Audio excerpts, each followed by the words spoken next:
हे अर्जुन, जैसे गोधूली वेला में गायें अपने बछड़ों के पास लौटती हैं, वैसे ही हर जीव इस संसार में अपने सत्य की ओर लौटता है। आज मैं तुझसे एक ऐसे बालक की कथा कहता हूं जो निर्धन था, पर उसका मन उदार था। उसका नाम था माधव। माधव एक छोटे से गांव में रहता था, जहां मिट्टी की खुशबू और लोगों के मन की सादगी में भगवान का वास था। उसका घर टूटी हुई झोंपड़ी था, छत पर तिनके थे और वर्षा में पानी टपकता था। पर अर्जुन, उसके मन में जो प्रेम, धैर्य और मेहनत थी, वह किसी राजकुमार से कम नहीं थी। माधव हर प्रातः सूरज की पहली किरण के साथ उठता, अपनी मां के चरण छूता और बिना कुछ खाए खेतों की ओर निकल जाता। उसके पांव नंगे थे, पर उसका संकल्प अडिग था।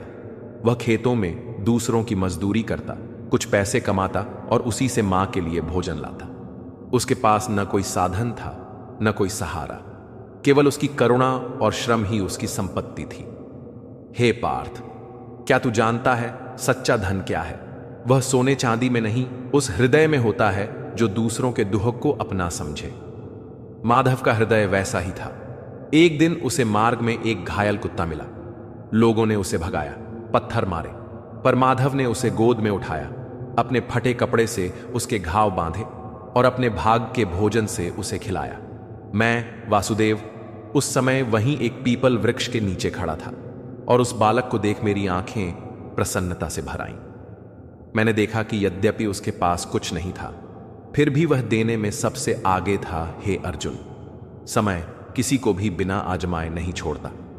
जैसे अग्नि सोने की शुद्धता परखती है, वैसे ही जीवन साधक की सच्चाई परखता है। माधव का जीवन सरल था, परंतु ईश्वर की कृपा प्राप्त करने के लिए सरलता पर्याप्त नहीं, उसमें सत्य, श्रम और सेवा का संग होना चाहिए। एक दिन गांव में सूखा पड़ गया। वर्षा रूठ गई, न खेतों में हरियाली रही, न कुओं में जल।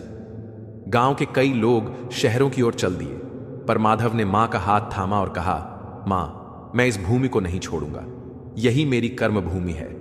ईश्वर ने चाहा तो यहीं से अन्न उगेगा और हमारी आशा भी। हे कुंती पुत्र, देख, एक निर्धन बालक ने जो त्याग नहीं किया, वही उसकी सबसे बड़ी परीक्षा बन गई। अब उसका कार्य और कठिन हो गया। सुबह से शाम तक वह सूखी भूमि में हल चलाता, मिट्टी से बात करता जैसे वह उसकी संतान हो। कुछ लोग हंसे, कुछ ने ताने मारे, पर माधव के कानों में केवल मां की आशा और उसके मन में मेरी स्मृति गूंजती रही। एक दिन बहुत थक कर वह वृक्ष के नीचे बैठा और बोला, हे माधव के माधव, क्या मैं सच में अकेला हूं? क्या मेरी मेहनत व्यर्थ जाएगी? हे अर्जुन, उस क्षण मैंने अपना अदृश्य हाथ उसके मस्तक पर रखा।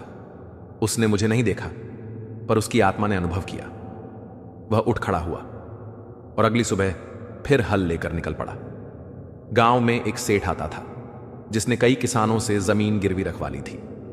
माधव के पास जमीन तो थी, पर कोई कागज नहीं, कोई अधिकार नहीं। सेठ ने कहा, बचपन से देख रहा हूं तुझे लड़का, बड़ा नेक है, पर जमाना नेक लोगों का नहीं होता। यह जमीन मुझे दे दे और शहर जा, वहां होटल में बर्तन मांजेगा तो भी पेट भर जाएगा। माधव ने मुस्कुराकर उत्तर दिया, सेठ जी, भूख मैं सह लूंगा, अपमान भी सह लूंगा, पर यह भूमि मेरी मां है और मां को गिरवी नहीं रखा जाता। हे पार्थ, जब कोई बालक अपनी मां को भूमि मानने लगे, समझो वह बालक साधारण नहीं, वह ब्रह्म की चेतना का वाहक है। फिर क्या हुआ अर्जुन? उस रात बहुत तेज आंधी आई, कई घरों की छतें उड़ गईं, माधव की झोंपड़ी भी ढह गई। पर तू जानता है वह बालक क्या कर रहा था? वह दूसरे घरों की छतें बचाने में व्यस्त था। फटे कपड़ों में, नंगे पांव, हाथ में रस्सी लेकर वह लोगों के छप्पर बांध रहा था। स्वयं के लिए कुछ न किया। सुबह जब सूरज निकला तो गांव के कई लोग उस छोटे बालक की ओर देखने लगे, जैसे कोई संत आया हो। हे पार्थ, संसार में जब कोई भक्त सच्चे मन से सेवा करता है, अपने दुखों को भूलकर दूसरों के आंसू पोंछता है, तो मैं वहां बिना बुलाए पहुंचता हूं। माधव का गांव अब उस तूफान से धीरे धीरे उभर रहा था, पर माधव की झोंपड़ी अब भी टूटी पड़ी थी। मां को उसने एक कोने में बिठाया था और ऊपर टाट की चादर बांध दी थी, पर उसका चेहरा प्रसन्न था, जैसे कुछ भी न टूटा हो। एक दिन दोपहर की घड़ी में जब सूरज अपनी तेजी में था, गांव की पगडंडी से एक वृद्ध साधु आता दिखा। पीले वस्त्र, जटाझूट, हाथ में कमंडल और आंखों में असाधारण तेज। कोई उसे पहचान न पाया, पर माधव दौड़ कर आया और उनके चरणों में गिर गया। स्वागत है बाबा, आपकी सेवा का अवसर दीजिए, उसने कहा। साधु ने कहा, बेटा प्यासा हूं, क्या कुछ जल मिलेगा? माधव ने अपने लिए रखा अंतिम घड़ा उठाया और साधु को दे दिया। साधु ने पी लिया, फिर बोले, कुछ भूख भी लगी है? माधव ने मां की आंखों में देखा, फिर भीतर जाकर एक टोकरी लाई। उसमें 2 सूखी रोटियां थीं, वही जो मां के लिए बचा रखी थी। उसने वह भी साधु को दे दी। साधु मुस्कुराए, पर कुछ बोले नहीं। वे धीरे धीरे चले गए। गांव के कुछ लोगों ने देखा, बोले, कैसा मूर्ख लड़का है, अपना सब कुछ उस अजनबी को दे दिया। पर हे धनंजय, तू जानता है वह साधु कोई और नहीं, मैं स्वयं था। माधव की करुणा ने मुझे बाध्य कर दिया कि मैं उसकी परीक्षा स्वयं आकर लूं। उस रात माधव एक टूटी हुई चारपाई पर मां के साथ बैठा था। मां ने पूछा, बेटा तेरे पास कुछ नहीं है, फिर भी तू इतना प्रसन्न क्यों है? माधव ने उत्तर दिया, मां, जब मैं किसी भूखे को रोटी देता हूं, मुझे लगता है जैसे ईश्वर स्वयं खा रहे हैं। मुझे क्या चिंता?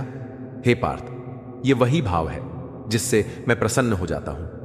मैं न सोने की थाल में पूजा चाहता हूं, न राजसी भोग। मुझे चाहिए केवल शुद्ध भाव, और माधव में वह अगाध था। अगली सुबह गांव में चमत्कार हुआ। वही सूखी भूमि जो वर्षों से बंजर थी, उसमें हरियाली उगाई। एक कोने से जल की धारा फूट पड़ी। माधव के खेत में छोटी छोटी हरी पत्तियां अंकुरित होने लगी। गांव वाले चकित थे, पूछने लगे, क्या यह साधु का आशीर्वाद है? माधव बोला, नहीं, यह उस मां का आशीर्वाद है जिसकी सेवा मैंने की, और उस ईश्वर का प्रताप है जो भूख में भी मुस्कुरा देता है। अर्जुन, जब मनुष्य का कर्म शुद्ध होता है और उसकी निष्ठा अडिग, तब प्रकृति स्वयं उसके पक्ष में खड़ी हो जाती है। परंतु यह मत समझना कि फिर जीवन में दुख नहीं आते। नहीं, दुख तो जीवन के उत्तर पुस्तक में वे प्रश्न हैं जिनसे आत्मा उत्तीर्ण होती है। माधव के खेत में अब अंकुर फूट रहे थे। गांव के कुएं में जल फिर से चमकने लगा था।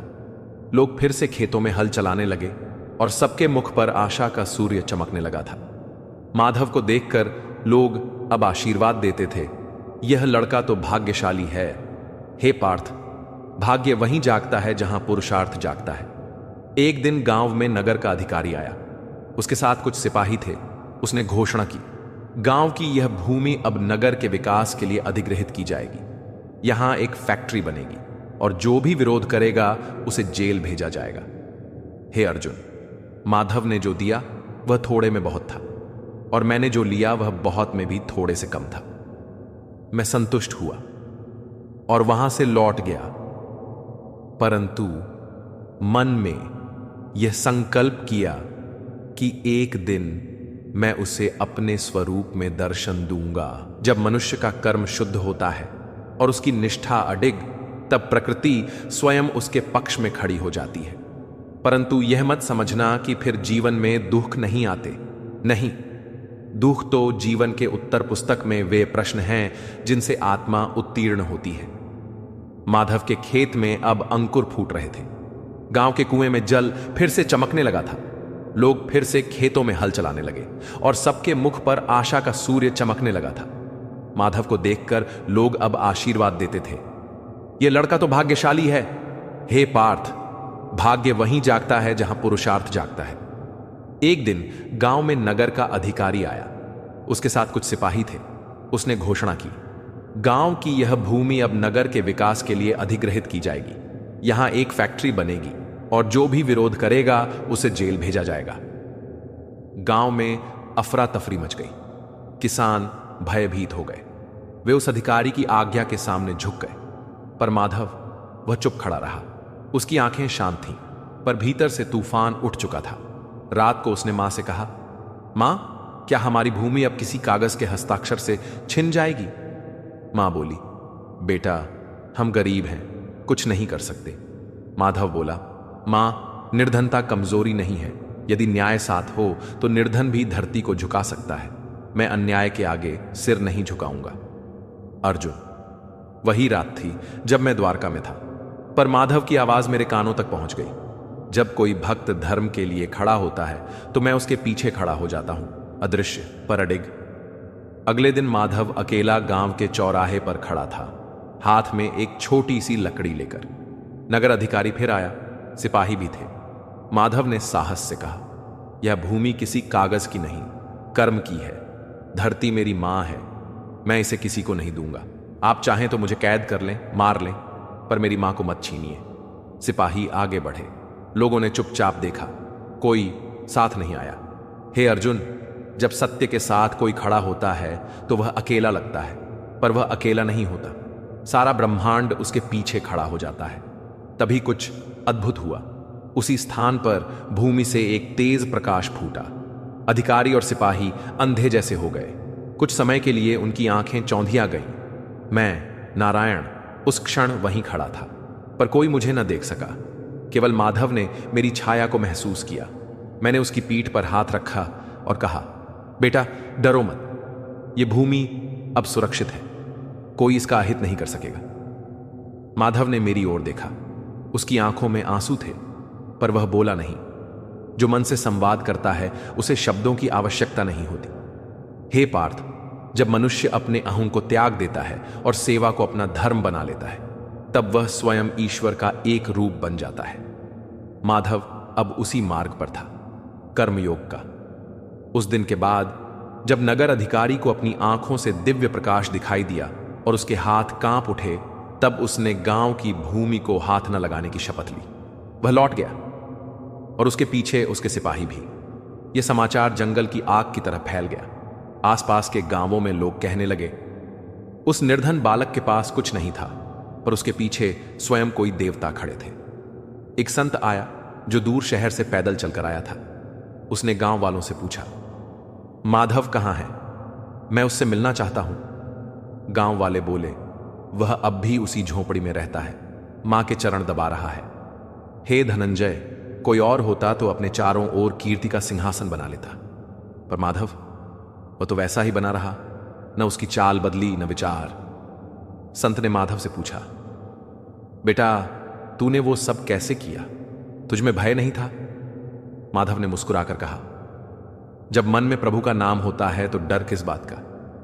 मैं तो केवल वही करता हूं जो मन कहता है, और मेरा मन मुझे कभी गलत नहीं कहता, क्योंकि मैंने उसमें झूठ को जगह नहीं दी है।